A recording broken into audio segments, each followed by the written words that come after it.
The crystal chandelier cast shadows across the marble floor as Evelyn Kingston stood frozen in the center of what was once her sanctuary. Her wedding ring, a 7-carat diamond that had graced magazine covers, felt like ice against her trembling finger. The mansion's silence was deafening, broken only by the methodical ticking of the grandfather clock in the corner, counting down the seconds of her crumbling world. Across the room, Leonard Kingston swirled amber liquid in a crystal tumbler, his face illuminated by the fireplace's dancing flames. The same face she had fallen in love with 2 years ago now wore an expression she had never seen before: cold satisfaction. "You still don't understand, do you?" His voice was unnervingly calm. "All of this," he gestured around the opulent bedroom, "was never meant to last." "Leonard, please," Evelyn whispered, her voice breaking. "Whatever this is about, we can fix it. We can fix it." His laugh was hollow, echoing against the high ceilings. "You can't fix what was designed to break." He crossed the room in 3 long strides, stopping inches from her face. The scent of expensive cologne mingled with whiskey as he leaned closer. "You really thought I married you out of love?" Evelyn's heart hammered against her ribs. "What are you talking about?" Leonard's lips curled into a smirk that never reached his eyes. "You destroyed my family, Evelyn, and now I've destroyed yours." The floor seemed to sway beneath her feet. "I don't understand." "Of course you don't. You Crawfords never looked back to see the wreckage you left behind." He grabbed her wrist, his grip tight enough to leave marks. "Did you think I'd ever forget?" A tear slipped down her cheek. "Leonard, I don't know what you're talking about." "Then let me enlighten you." His eyes gleamed with something dangerous. "Everything you thought we had was a lie. Every kiss, every promise, every moment. All part of a plan, years in the making." The truth hit her like physical pain. Leonard had never loved her. The fairy tale she had been living was nothing but an elaborate revenge plot. As he revealed the truth, piece by devastating piece, Evelyn felt her world collapse. But even as tears streamed down her face, something deep inside her, something that had survived worse storms than this, began to stir. Leonard might have declared victory too soon, because what he didn't know was that Evelyn Crawford Kingston wasn't the type of woman who stayed broken for long. Chapter 1. The Perfect Love Story. Or, as so she thought, 2 years earlier. Evelyn Crawford, the Evelyn Crawford. Evelyn looked up from her champagne flute, meeting the gaze of perhaps the most striking man she had ever seen.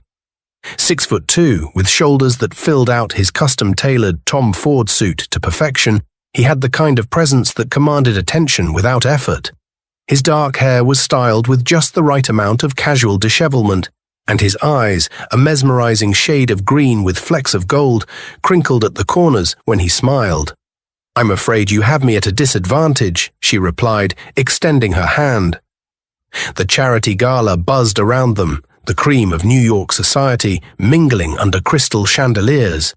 But suddenly it felt like they were the only 2 people in the room. Leonard Kingston. His hand enveloped hers, warm and steady. "And the disadvantage is entirely mine. Your work with the Children's Foundation is remarkable." A genuine smile tugged at her lips. Most men who approached her at these events were more interested in her family's fortune or her connections than her passion projects. "You've done your homework, Mr. Kingston." "Leonard, please." "And is it homework when you find the subject fascinating?"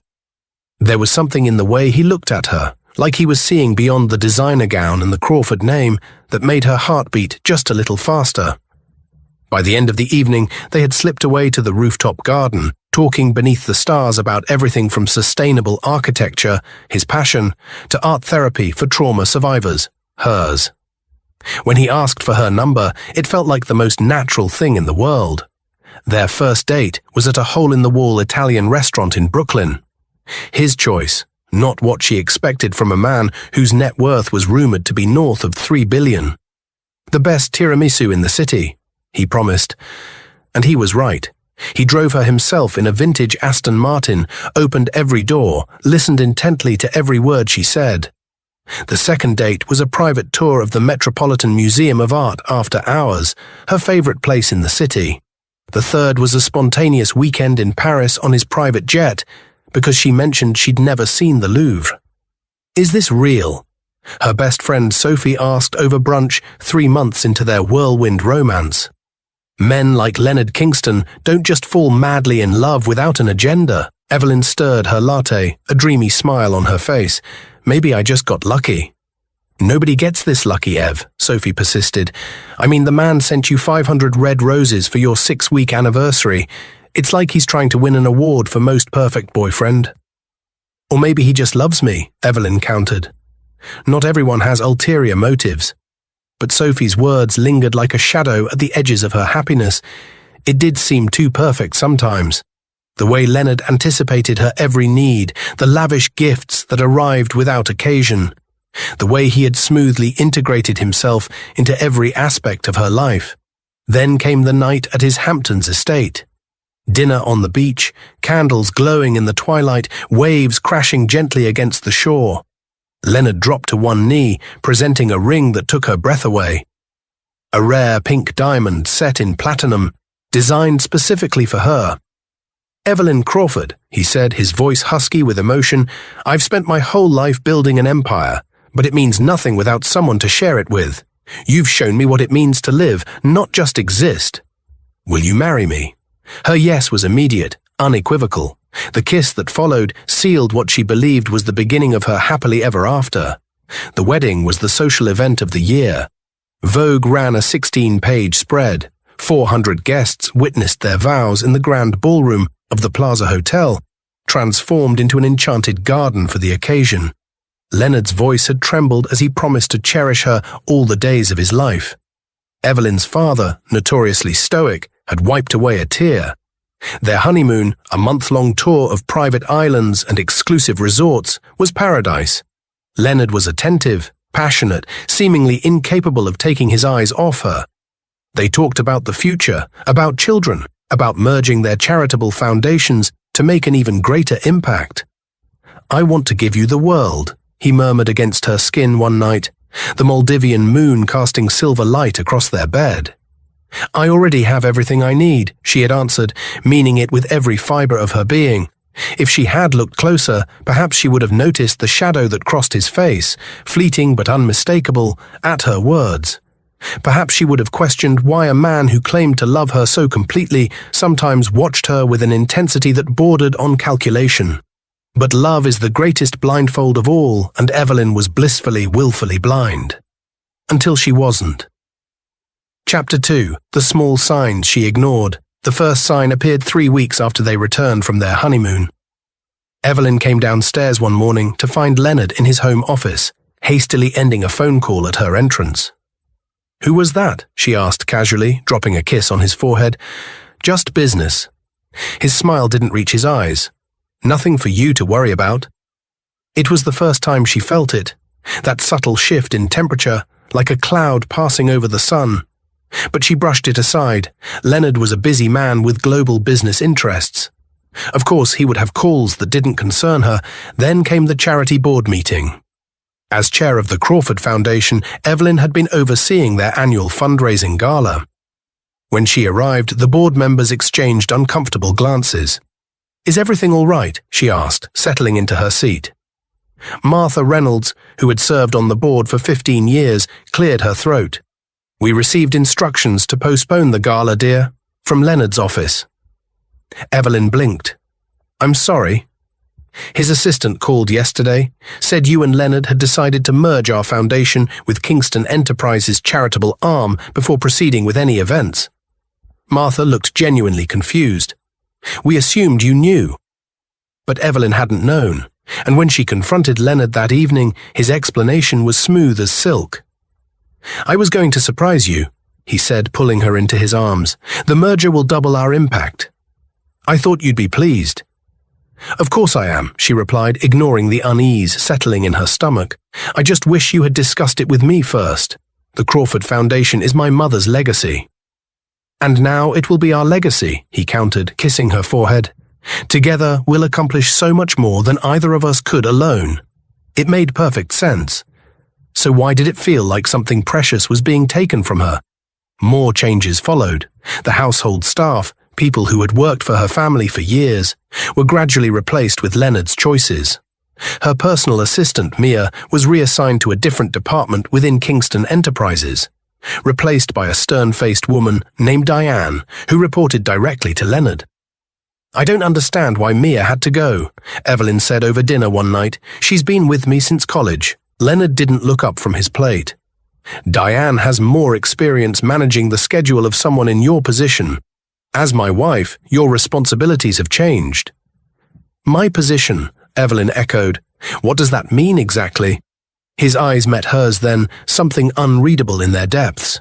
"It means you're no longer just Evelyn Crawford. You're Evelyn Kingston now. That comes with certain expectations." The way he said her new name, almost like a brand, a possession, sent a chill down her spine. Then there were the financial irregularities. Evelyn had always managed her own money despite her family's wealth. But when she tried to make a donation to a women's shelter she had long supported, her card was declined. "There must be some mistake," she told the embarrassed director on the phone. "Let me call you back." Leonard's explanation was reasonable once again.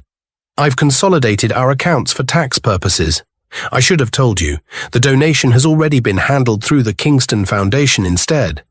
But I didn't authorize. It's the same result, isn't it?" His tone remained gentle, but she detected an edge beneath. "The shelter gets their funding, and we get the tax benefit. Win-win." Evelyn nodded, but something felt off. It was becoming a pattern. Reasonable explanations for unreasonable changes, all shifting control gradually but inexorably into Leonard's hands. The social isolation began subtly too. Friends' invitations were declined by Diane without consulting her. Lunch dates were mysteriously rescheduled, then cancelled altogether. When Sophie called, increasingly concerned about Evelyn's absence from their usual gatherings, Leonard happened to be working from home. "You've been neglecting your friends," he said afterward, his tone light but his eyes serious. Sophie seemed worried.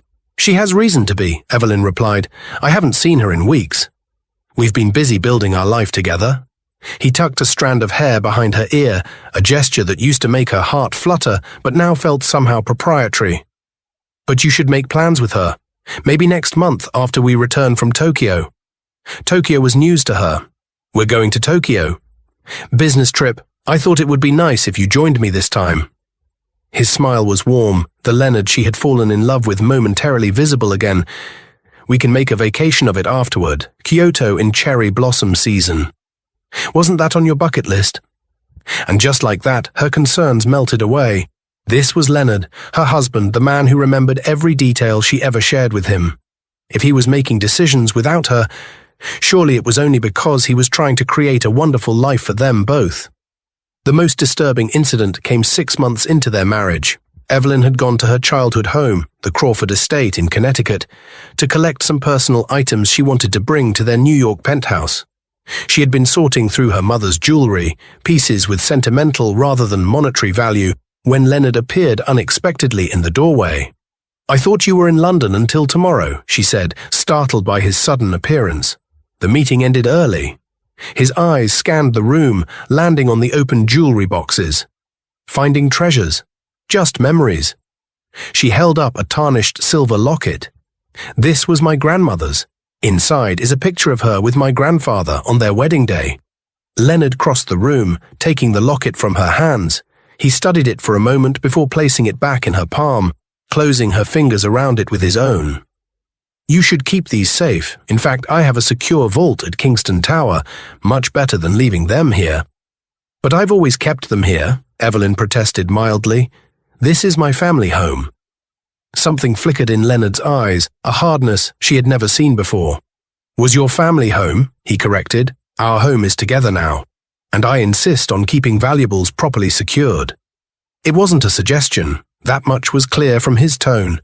2 days later, movers arrived at the Crawford estate with instructions to pack up all personal items and artwork for transfer to Kingston Properties. When Evelyn called Leonard in confusion, he explained that he'd purchased the estate from her father.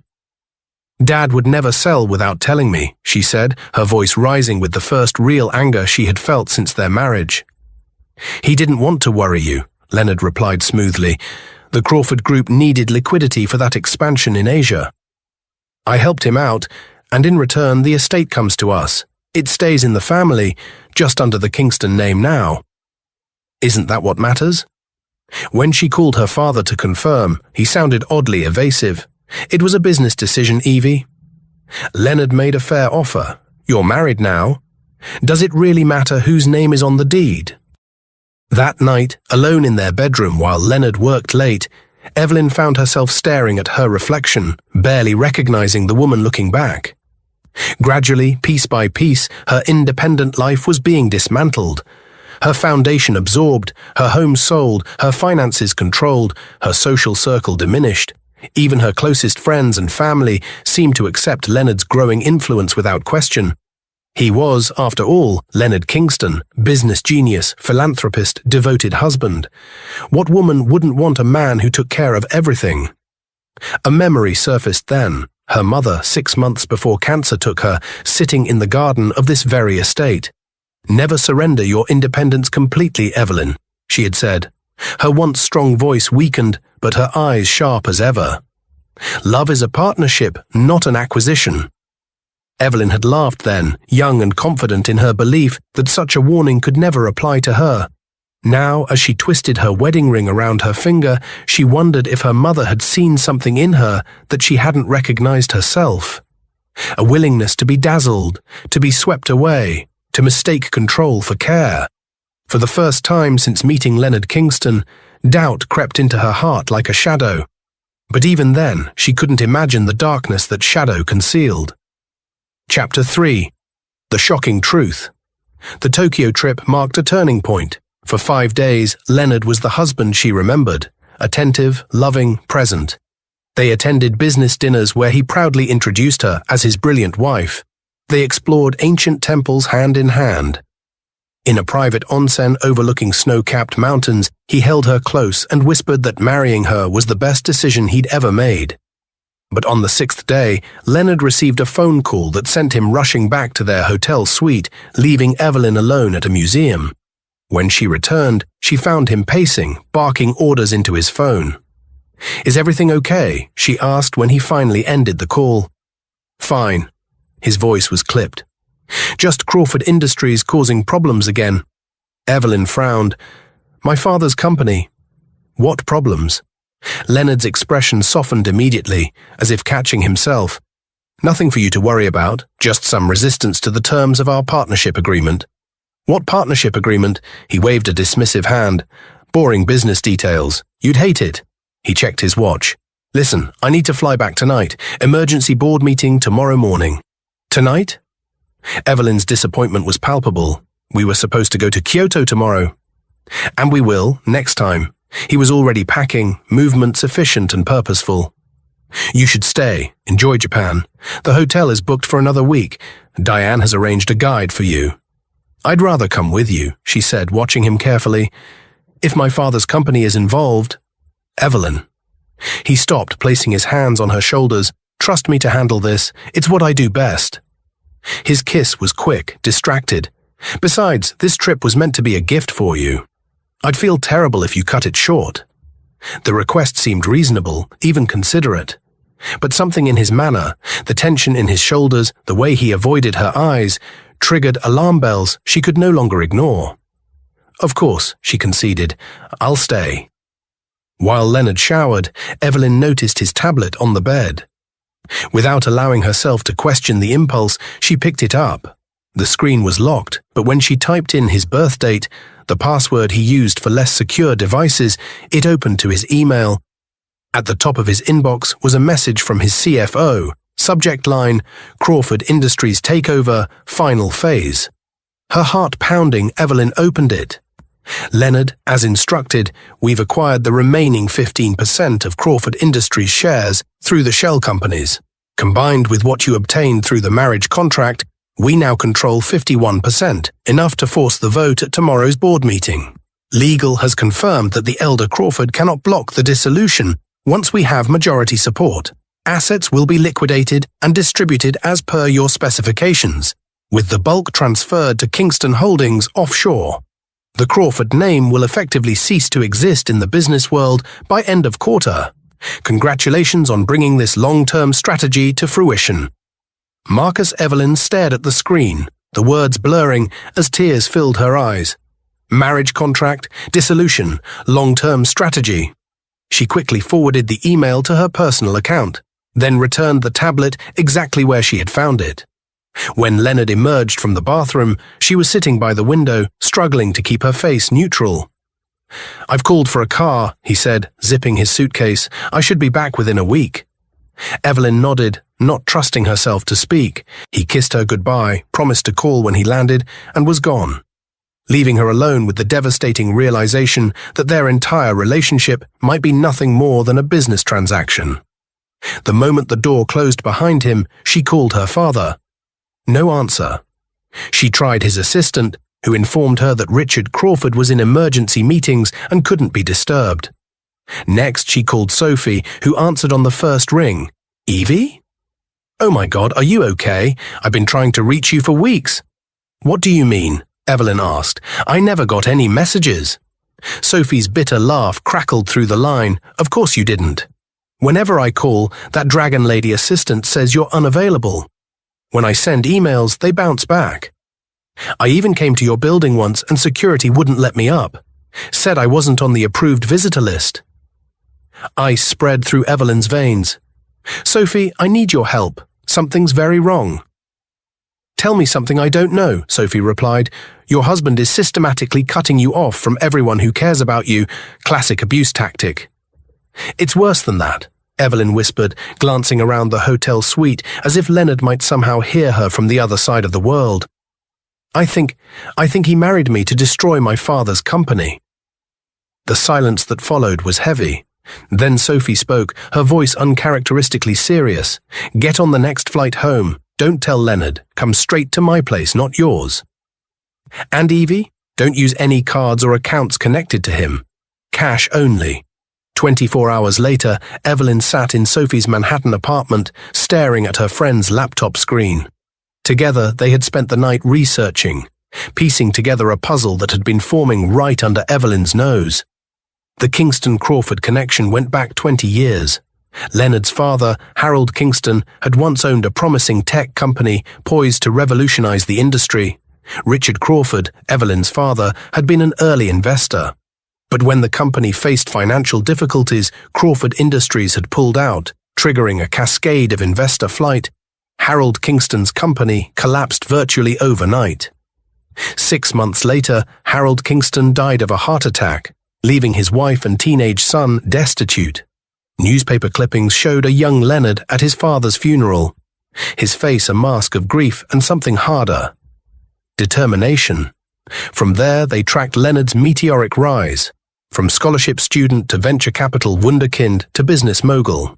His success story was legendary, but looking deeper, Evelyn and Sophie discovered a pattern. Many of his acquisitions targeted companies with connections to Crawford Industries. Suppliers, partners, competitors. One by one, Leonard had absorbed them into the Kingston empire. "He's been plotting this for years," Sophie said, her face pale in the blue light of the screen. "Working his way toward Crawford Industries like a predator stalking its prey." "And I was the final piece," Evelyn whispered. "Marrying me gave him access to insider information, to my father's trust, to family shares held in my name." The marriage contract the email had mentioned was buried in the mountains of paperwork she had signed before the wedding. Diane had presented it as standard protection of premarital assets, and Evelyn, blinded by love and trust, had signed without reading the fine print. Now she discovered that she had unknowingly transferred controlling interest in her inherited Crawford Industries stock to her husband in the event of any business restructuring. As the sun rose over Manhattan, casting long shadows across Sophie's living room, Evelyn sat in stunned silence, the full scope of Leonard's deception washing over her in waves. "What are you going to do?" Sophie asked finally, placing a comforting hand on Evelyn's shoulder. Evelyn looked up, her eyes dry now, something cold and resolute taking the place of shock and hurt. "I'm going to talk to my father, and then I'm going to find out exactly what my husband is planning to do with the company my grandfather built from nothing." Richard Crawford looked every one of his 65 years when Evelyn met him that afternoon in his private office. The one place they could be certain was not bugged by Kingston surveillance. His silver hair was disheveled, dark circles shadowing his eyes. "I've been trying to call you," he said, embracing her tightly. "Leonard's people said you were unavailable." "I was being managed," Evelyn replied bitterly. "Dad, what's happening with the company?" Richard sank into his chair, suddenly looking defeated. "Kingston is making his move. He's called an emergency board meeting for tomorrow. With the shares he controls, including somehow yours, he has majority vote." "To do what exactly? Dissolve Crawford Industries, sell off the profitable divisions to his own companies at pennies on the dollar. The rest will be liquidated." He ran a hand over his face. 50 years of work, gone in a day. "Why?" Evelyn asked, her voice breaking. "Why would he go to such lengths? The Harold Kingston story was 20 years ago. Business failures happen every day." Richard's expression darkened. It wasn't just business for the Kingstons. Harold bet everything on that company, their home, their savings, their future. When we pulled our investment, others followed. They lost everything. He paused, guilt flickering across his features. "Harold's wife, Elena, begged me to reconsider. Said they just needed 3 more months to turn things around. I refused. That doesn't justify—" "Elena Kingston committed suicide 6 months after her husband's death," Richard cut in quietly. "Leonard found her. He was 17. Evelyn's blood ran cold. The vendetta suddenly made terrible sense. In Leonard's mind, the Crawfords had destroyed not just a business, but his entire family. His revenge wasn't just business. It was deeply, devastatingly personal. "The board meeting is tomorrow at 9, Richard continued.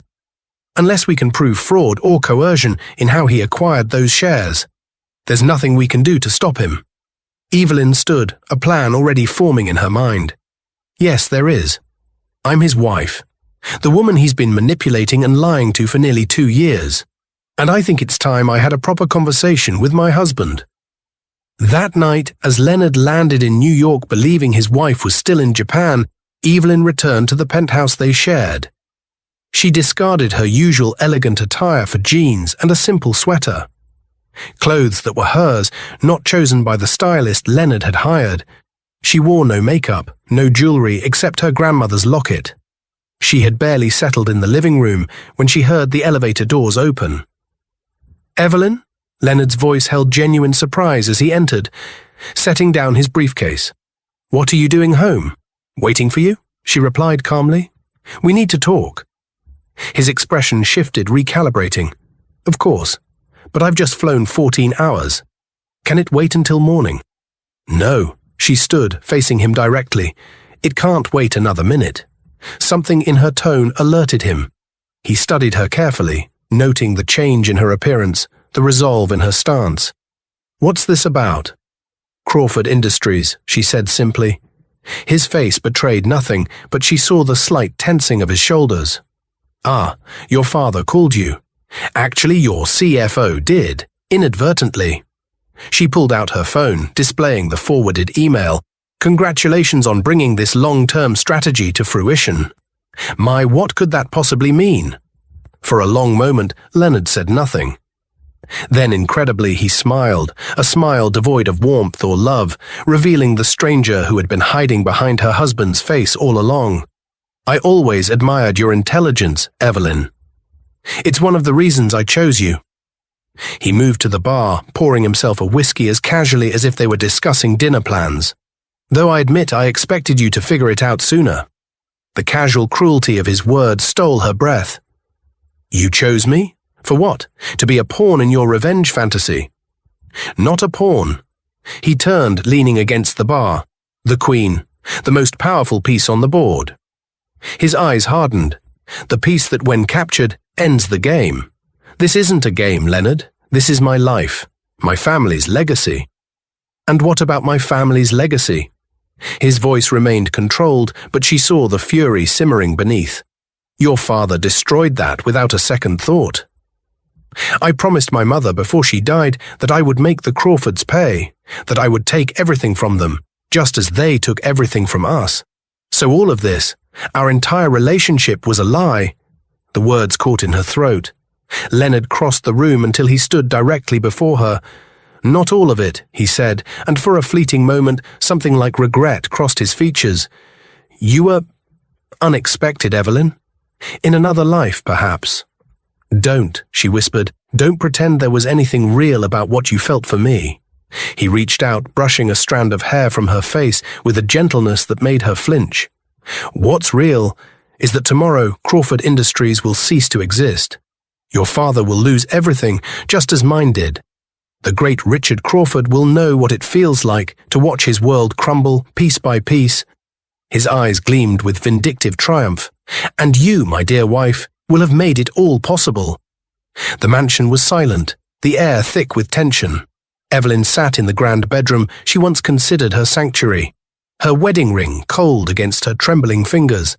Across from her stood Leonard Kingston, her husband, the man she had given her heart to. But tonight his gaze held no warmth, only the cruel satisfaction of a long-awaited revenge. You really thought I married you out of love? Leonard's voice was a whisper, edged with mockery. You ruined my life, Evelyn, and now I've ruined yours. Her blood turned to ice. What are you talking about? Leonard smirked, stepping closer. You destroyed my family. Did you think I'd ever forget? As the full extent of his deception became clear, Evelyn felt something inside her break, not her heart. That was already shattered beyond repair. No, what broke was the last thread of the naive woman who had believed in fairy tales. In her place rose someone stronger, someone with ice in her veins and fire in her soul. You've made one critical mistake, Leonard, she said, her voice steadier than she felt. He raised an eyebrow, amused by her defiance. And what might that be? Evelyn stood, squaring her shoulders. You taught me everything I know about strategy. About patience, about striking when your opponent least expects it. Her smile was a dangerous thing. And you forgot the most important rule of all. Never underestimate your enemy. Thank you very much for watching. We have one more amazing episode to go. If you've enjoyed the story so far, please drop a comment below. Don't forget to like, subscribe, and turn on the bell notification so you won't miss any updates. Thank you, and remember, we love you.